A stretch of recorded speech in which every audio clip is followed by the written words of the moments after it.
मरे घर पनिया पिलाई दी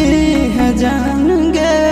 कफन ओढ़ाई दी है टूटत ही जब प्राण गे मरे घर पनिया पिलाई दी है जान गे कफन ओढ़ाई दी है टूटत ही जब प्राण गे हगे हमारा से तोरा जाती प्यार होता भेंट सक छात कर लगे हगे सोनाया गावा हो भरती पा